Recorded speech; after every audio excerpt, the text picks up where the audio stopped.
This recipe for churros sounds absolutely delicious. Oh, Oh, you have two. I have two.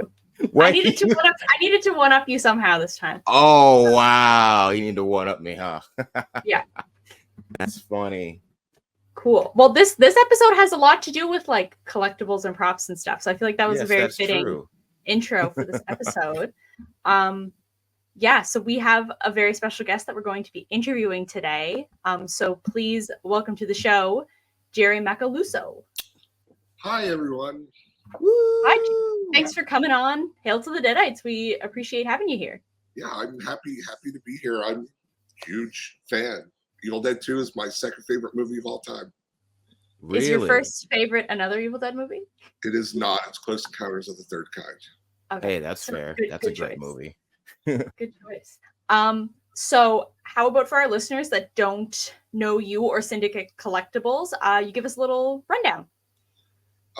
So I started in special effects in the late 80s, mid 80s.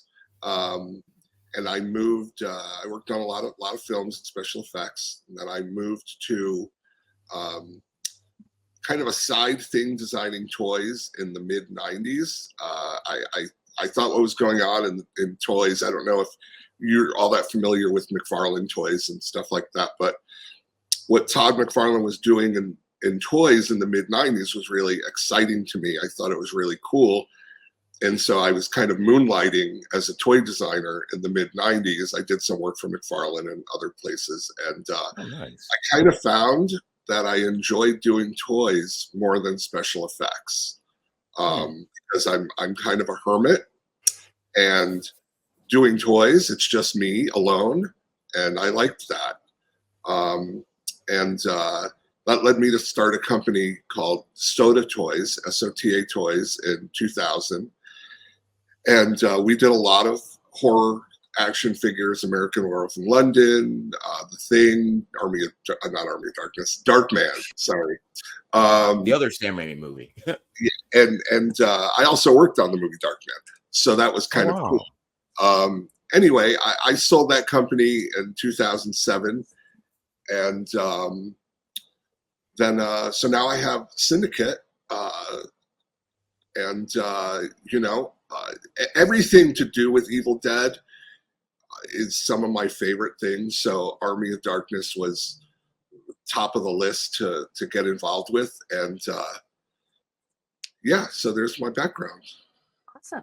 How did you get into the Evil Dead movies? Because we hear so many different stories on here of how people like discovered the Evil Dead movies and stuff. So I'd love to hear about that. So I'm old. So, that means that in the 80s, when this giant horror boom was happening, I was the perfect age. I was a teenager. And pretty much every teenager in the 80s was hooked on horror. I mean, whether it was the Elm Street movies or what Sam was doing with Evil Dead, The Thing with John Carpenter. I mean, the 80s were just a huge time for horror.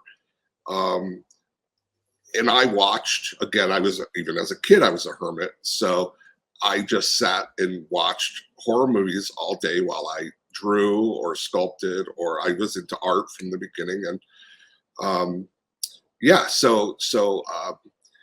the original Evil Dead actually was what drew me in. I just loved the mix of horror and comedy. Even though a lot of people get upset when I mention comedy, Sam's a funny guy. He loves comedy. Yeah. So it to me, you can't deny that there's comedy in those movies. But yeah, I mean, that's, it's just watching hundreds of movies, you find those gems, whether it's the first Elm Street, The Thing, or the Evil Dead franchise. That's super, super cool. And like, I don't know, being a fan of it and then like getting to work on Army of Darkness, like what was that like? So my time on Army of Darkness was very brief. Not that I got fired, but I actually was never officially hired. What happened on Army of Darkness is I was working on Darkman. And Sam Sam is really, you guys know, he's really into effects and art, and he's an all around creative guy, and so I would just be sculpting little things, little monsters and stuff, in between takes on Darkman, and he'd come over and he'd be like, "What are you working on?" And we just kind of had a rapport, and he's like, "I'm writing Evil Dead 3 right now," and it was Evil Dead 3. It wasn't Army of Darkness. Right. And he's like, why don't you come up to the house and we'll like bounce around ideas and stuff. And so that's what I did. So on the day off that we had between filming Darkman, I'm pretty sure it was always a Sunday. I would go up to Sam's house in Silver Lake, LA, Los Angeles, and I would draw and sculpt little maquettes and stuff like that for Evil Dead 3. Wow. And I wanted to try to talk him into letting me do the effects, but I was an absolute nobody at that time. So there was no way he was going to give me this giant effects job. Yeah. So when he finally did hire K&B, who I was friends with, I was happy to see that he hired K&B. And of course they threw out everything I did, which is okay, because if you're going to be the effects company, you want to use your own designs. Yeah. So it was completely fine. The best part of the whole thing was just spending time alone, just he and I, like just hanging out, and he'd read a scene. He's like, "What do you think of this?" And I'm like, "Oh, I want to draw a Deadite," and that was really fun. I love that. So are any of the pictures you sent us stuff from like your Army of Darkness things? I noticed there's a couple like Deadite-y sketches. Yes. So I think they have dates on them because I signed them and dated them as I drew them, and so and I think they say Evil Dead 3. I don't think they say Army of Darkness. So like that was my idea for a Deadite. And again, that was, I did that while we were doing Darkman. And obviously the Deadite ended up nothing like that. The Deadite in the movie is super cool. And I totally get that human element because it fits in better with Evil Dead than what I did.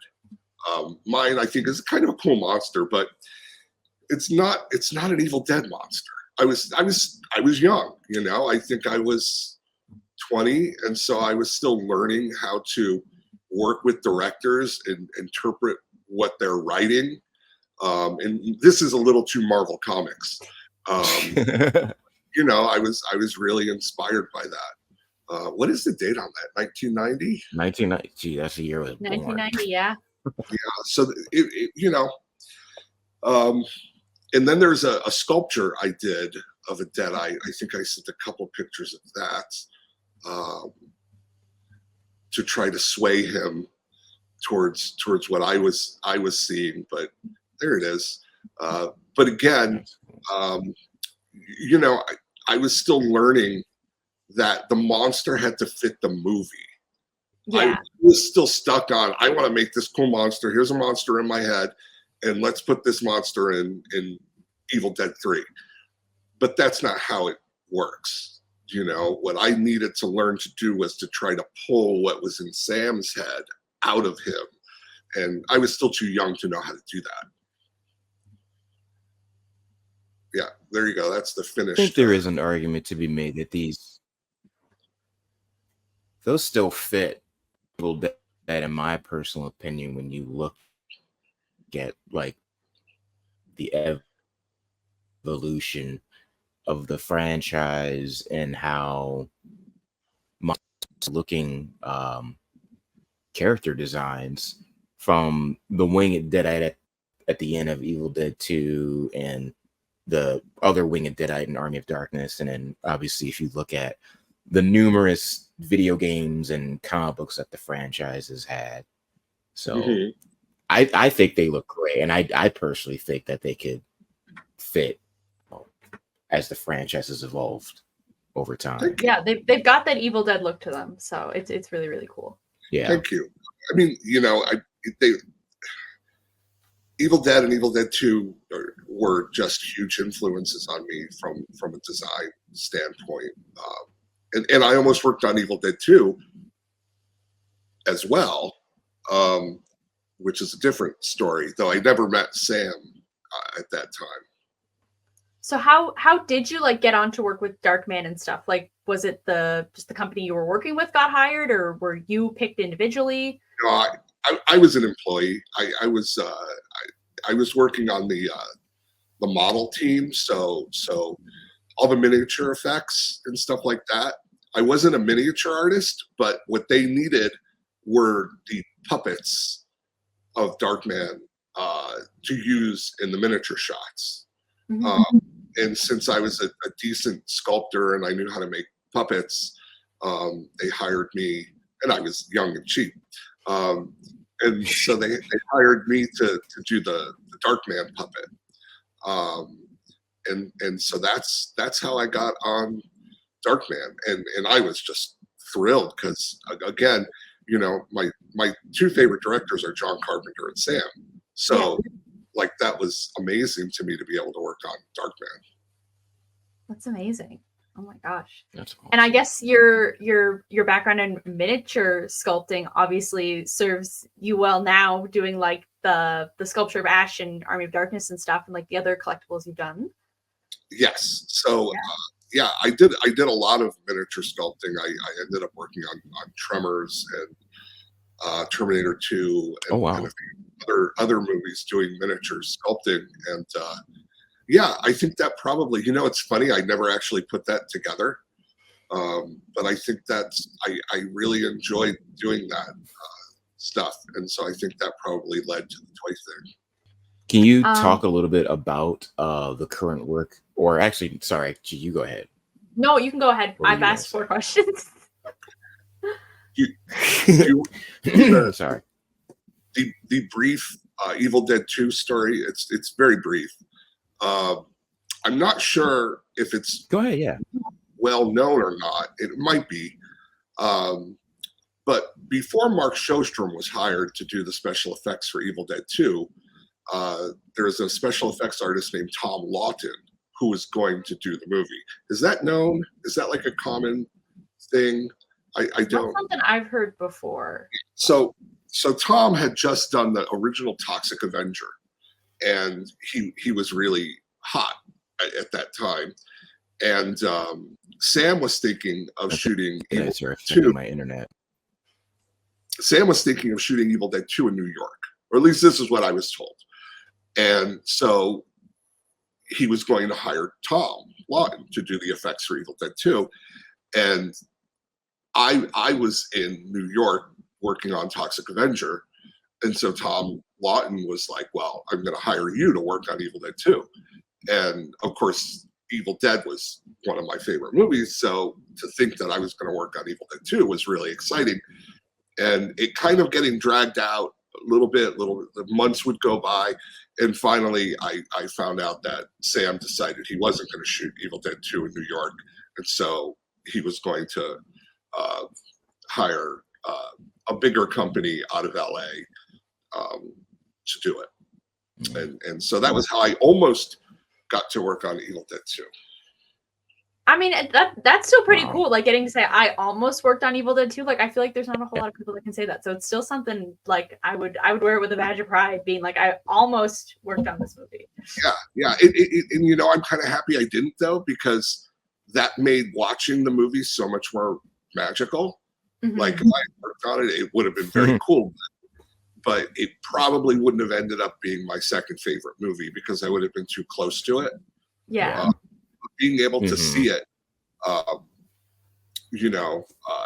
fresh, not having worked on it, made it all the more better. And I can't even remember how many times I went back to see it in the theater. I was just obsessed with Evil Dead 2.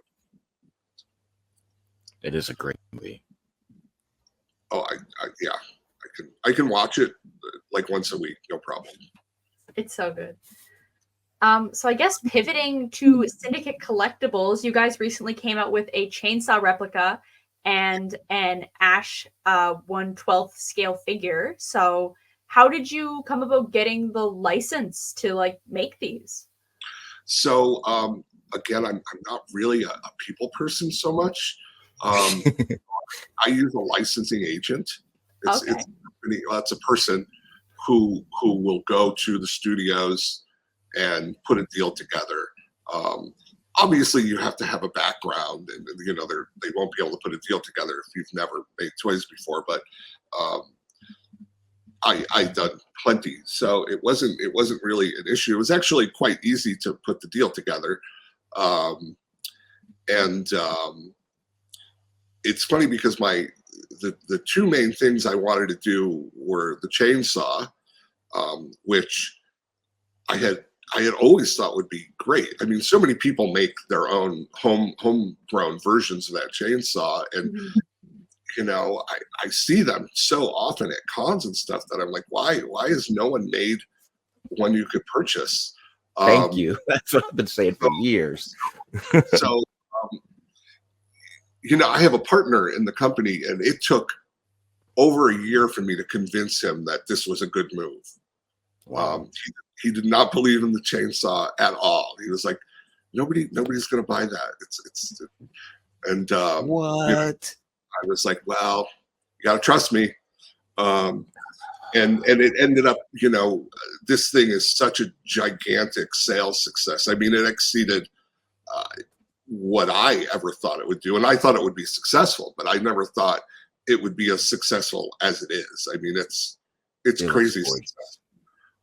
And I very much thank all the fans who are ordering it, because without people ordering it, it's not successful. And the other thing I wanted to do a line of action figures for Army of Darkness. And the reason is, well, not only do I love the movie, but I actually sculpted an entire line of Army of Darkness action figures 20 years ago for a company called Palisades. I don't know if you've ever. So Palisades doing a whole line of Army of Darkness action figures, and they hired me to design and have them sculpted. But they were never released. Those figures. I did those figures. Really? That were never released. The whole Evil Dead franchise has just been part of my life since I was a teenager. I'm very fortunate that I get to play in worlds that I love, you know, like I'm not a sports guy at all. And like, so I'm thankful that for some, you know, people aren't calling me to do NBA figures. Whenever I get involved with something, it almost always seems to be something I love. I love that for you. That's amazing. So then, so the action figures, so I wanted to do the Army of Darkness action figures, but MGM said no to that.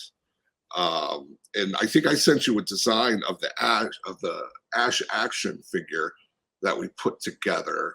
There's a drawing.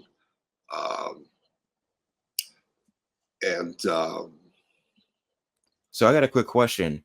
You came up with designs for figures that they didn't release, and so did they go in a different direction? Because didn't the company eventually make Army of Darkness figures? That company.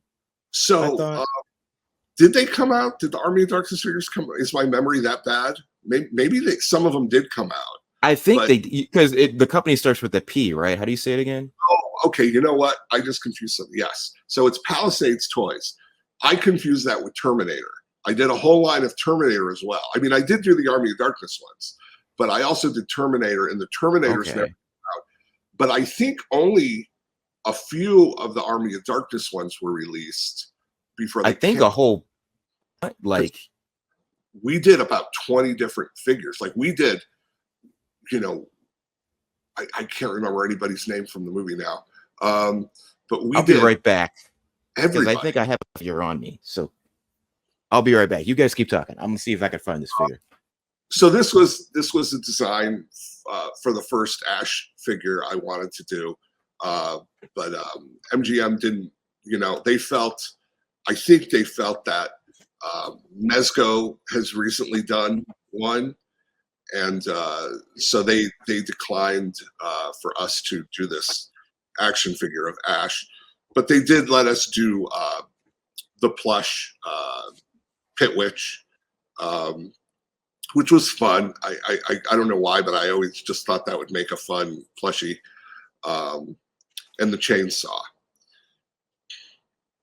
And I'm totally open to suggestions on what we can do next. Sometimes as a fan, I have to distance myself a little bit because I think everything's cool. Mm-hmm. There's a Pit Witch. Yeah, so that came out really cool. Those are available.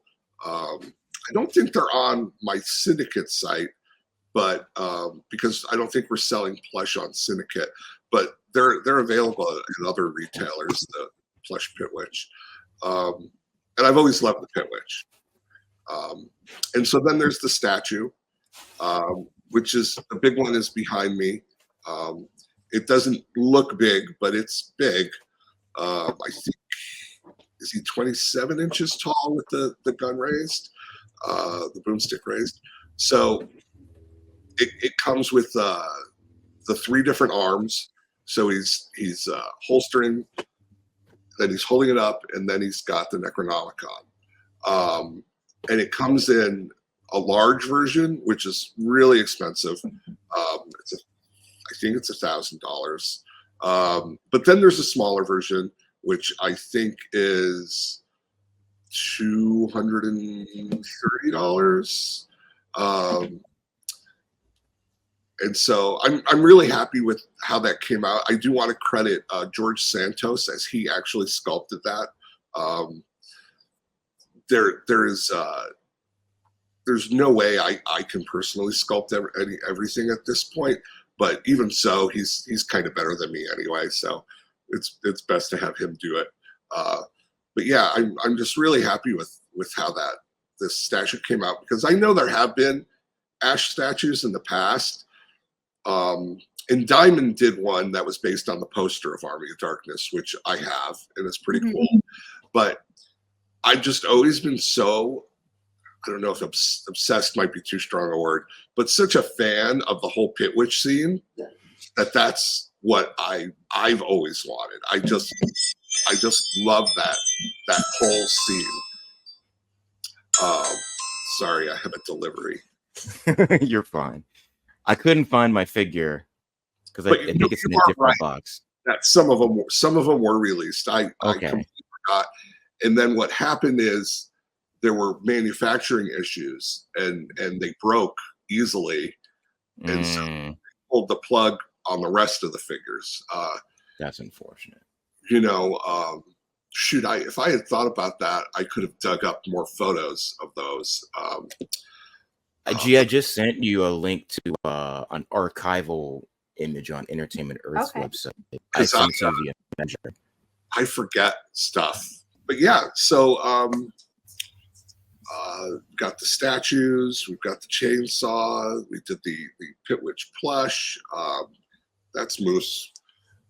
Hi, Moose. There's a pit. Wait, you said I missed it because I stepped away. You said there's a Pit Witch plushie coming out as well. Yeah, it's actually been out for a year now. The Pit Witch plush. Well, there's so many collectibles and plushies and stuff released every day. True. It's hard to keep up. And while we do contract a marketing company to let people know this stuff is coming out, it's tough because they're as a marketing company, they don't necessarily know about the most diehard fans. They more mass media and stuff than the niche fan groups, which is where they really should target. But yeah, after the success of the chainsaw, I'm going to go back to MGM and try to push for the action figures again. I don't know how successful I'll be, but I think it would be a wise decision because currently the only figures we really have are like Evil Dead 1 and Evil Dead 2, and even those are kind of limited in terms of the characters that they're doing. Whereas I think, you know, the figures you worked on for Army of Darkness, there's like more than just Ash and one Deadite or two Deadites. There's like a whole slew of stuff. Because like I remember even as a kid, like how popular those figures are. And it's crazy that you did that, because I just want to say fans really, really love those figures. Like I would still see people talking about them in discussion boards for years and even to this day and whatnot. And I was actually gifted when I was in a production of Evil Dead the musical. The director gifted me a figure set from his personal collection unopened, and I'm never gonna open it either. I don't dare want to open it because it's cool. But yeah, those figures, like the issue that you mentioned aside, they were extremely popular, and like fans, I've seen fans say they want to see a resurgence of those figures. So I think it would be smart to like go to MGM and be like, hey, there's a demand to not only just for Army of Darkness figures, but to possibly bring those figures back and whatnot. So yeah, I agree. I also like the idea of doing them smaller, like the ones we're just talking about, because those were, I believe, 4-inch figures, where today like 7 inches more common. But I think to get a bigger line of various characters, smaller is better. Yeah, that might be the way to go. I wonder if fans would actually buy the car.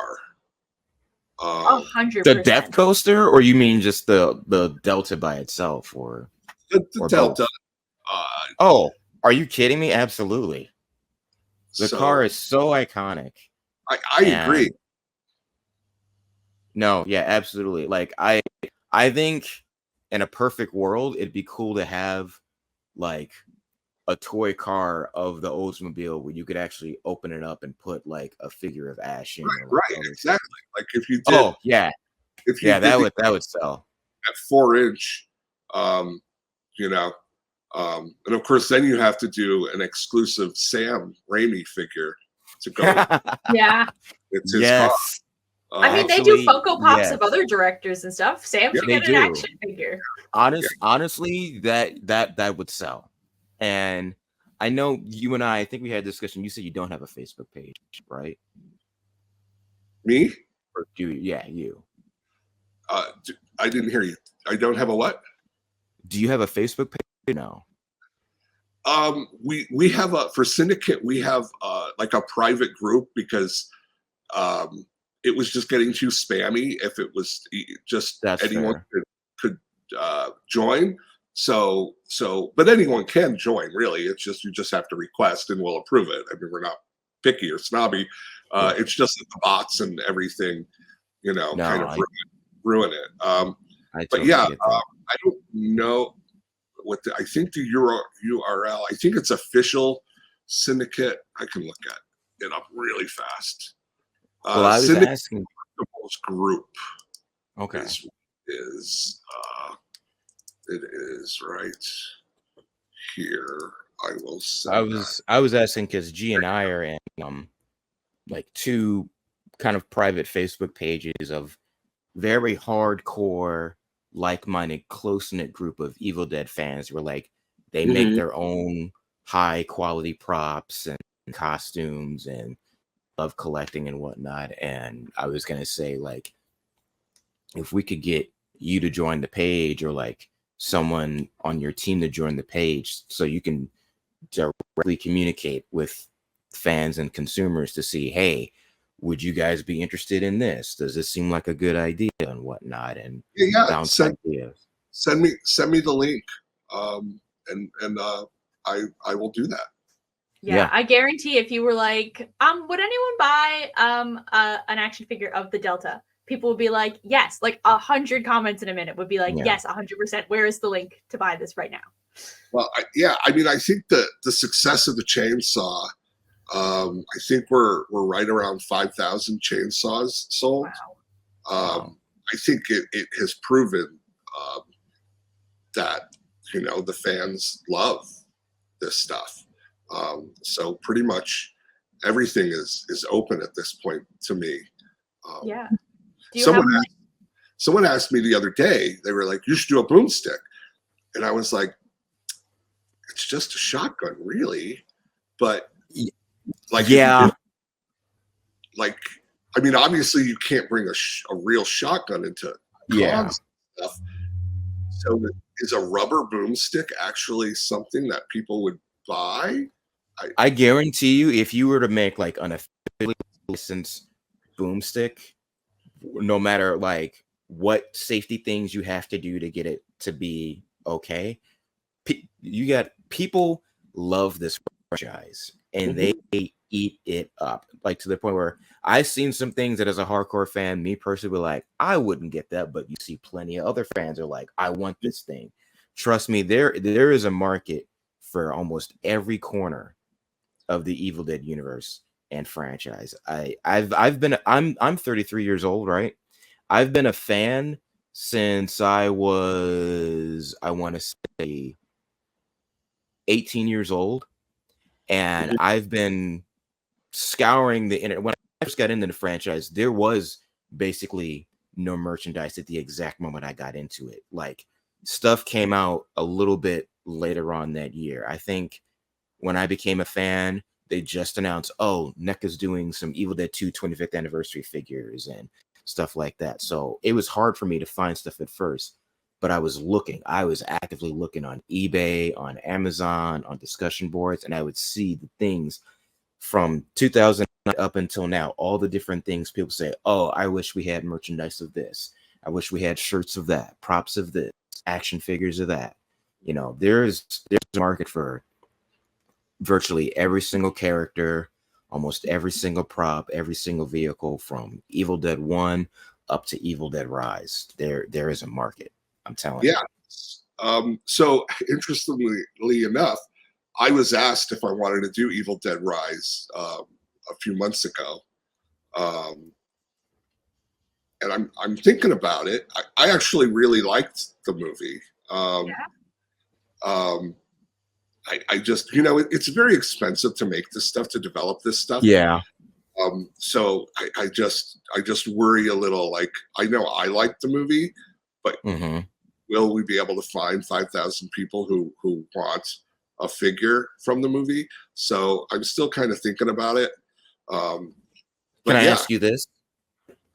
Assuming you can talk about it, what figure are you thinking of from Rise, if you're able to talk about it? Her. I'm terrible with remembering anyone's name. Ellie, the mom. Yeah, the Deadite mom. Oh, yeah. 5,000 people buy that. Yes, absolutely. In fact, I have a design for it. Yeah, I would say Ellie, the Deadite mom in the movie, is probably the most popular character. The most popular thing about that movie right now. There is a fan made Barbie of Ellie, and people were freaking out like, "Oh my god, I wish this was real. I want this and whatnot."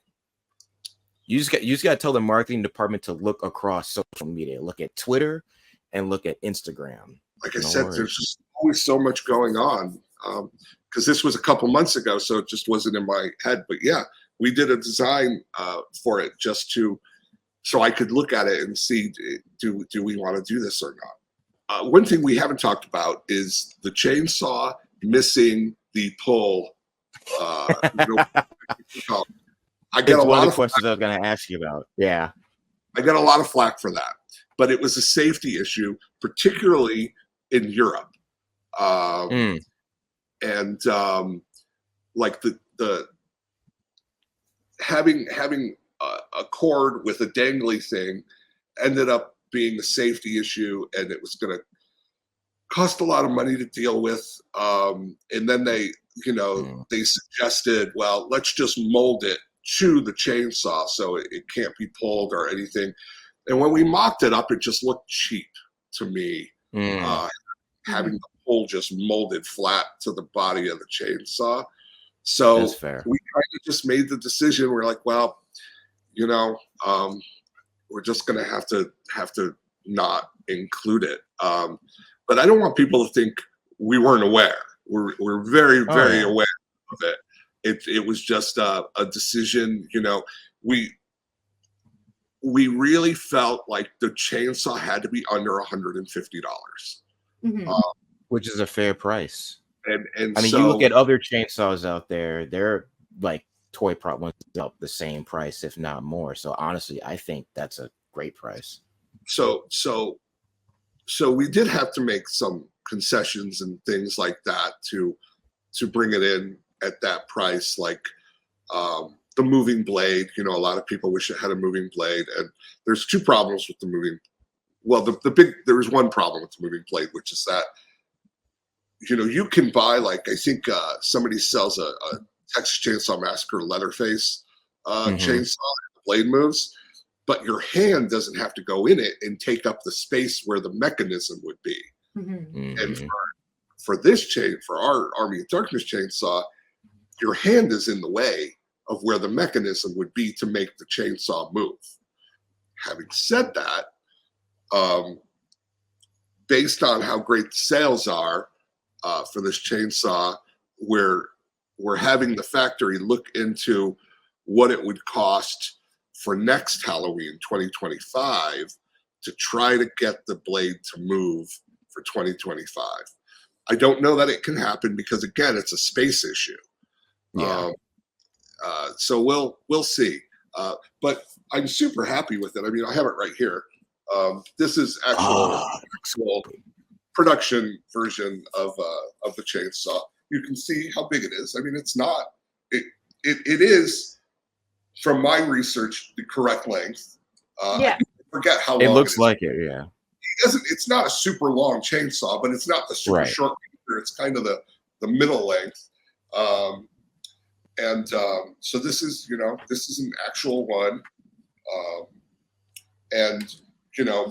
I heard some people complain about this being too big, but we have to design this so that not everybody, but 90% of everybody's hand can fit in there. Yeah. And so, if we make it too small, then someone who's 6 feet or even just has big hands won't be able to use it. Exactly. Even though it's a prop replica, it's not meant to be like a high-end 1-to-1 scale prop replica. It's I hate to use the word toy, but it's kind of a toy in that sense. I mean, it's meant to be used, not just put on your shelf as a perfect replica. One thing I'm really happy with, and this is probably going to be really noisy, but when you turn it on, it idles like a chainsaw, and then that's cool. There's a switch inside on the handle that revs the chainsaw. So it's not just random sounds. So I'll show you. And when you hear the revving, that's literally me hitting the switch.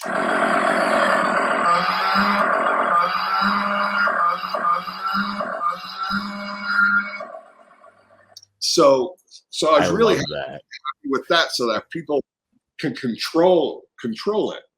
Hi, baby. I love that. That is an amazing design, honestly. Thank you. We're very happy with it. We showed it at Monster Palooza about a month ago for the first time, and ran into several Ash cosplayers, male and female, and everybody seemed to really love it, and that I was really happy about that. Yeah, well, it's really awesome, and you guys should all be super proud because there's like not really anything like it out there. So it's super cool for Evil Dead fans to have at like a pretty accessible price range for like what it actually is. It's super, super, super cool. Thank you. I hope everybody loves it when they get it. Yeah, I'm sure they will. As someone who's been doing Ash cosplay for a few years now, I'm like, I wish it was out years ago, because like so many of us have had to buy or commission other people to do chainsaw replicas or close. And it's like, not everyone has the extra finances to get something super like 1-to-1 perfect, because the closer you get to having it look and feel like you got it off the set, the higher the price is. And like you also mentioned, certain things make it difficult for it to be like some of the folks in the Facebook groups that we mentioned, they make replicas, like 1-to-1 scale replicas of the channel, and I've worn them, and like, they're cool, but they're not great if you're using it for like a cosplay or if you're using it for an actual like prop, versus if you wear it for a couple photos and then put it on display, that's one thing, but actively using it and wearing it, they use actual chainsaws too. Those suckers are heavy and it's not comfortable to put your hand in and whatnot. So I get it. And that actually brings me to a question I have for you and your fans, which is, should we do a true prop replica, like something that doesn't have so like, for this we have to like mold in the what would you call that, like metal bands and stuff, the homemade but for this it's molded in, but in the real thing this is just a strip of metal. And I wonder if with the success of this, if we should consider doing an actual like absolutely perfect replica that isn't made to be used. It's not going to have sound effects or anything. It's just a perfect replica with like real metal and stuff like that sits on your display shelf. So that's kind of been bouncing around in my head too, because I mean, I thought it was going to do fine. I thought maybe we'd do like maybe 1,500 of them or so, which would have made it worthwhile. But then when, as we close in on 5,000, I start to think, maybe people would want that as well. It's a different item because it's not meant to be used. I will post that. I will take that clip of you talking about it and share it in our groups, and I will send you everyone's responses, because I think tons of people would be totally down for that. Because there definitely are like some hardcore fans that, granted, they are going to want to be able to like put it on, but like I said, we know people who make from actual chainsaws. Like they go online and they look for actual home light bodies and they get all the pieces and whatnot. So there definitely is a market for it. I can't guarantee you if it's going to be as vast as what you currently have, but there's definitely people out there that would want that for sure. Yeah, I think it would be cool. Awesome. Well, Jerry, do you have any final notes you would like to share with the podcast, and let us know where we can find Syndicate Collectibles online? So we are syndicatecollectibles.com. And you can currently pre-order the chainsaw and pre-order both the small and the large Ash statues. And I just want to thank you guys and the fans. And I just love that, we get to bond over, I'll say it's the second greatest film franchise in history, because there's always Star Wars.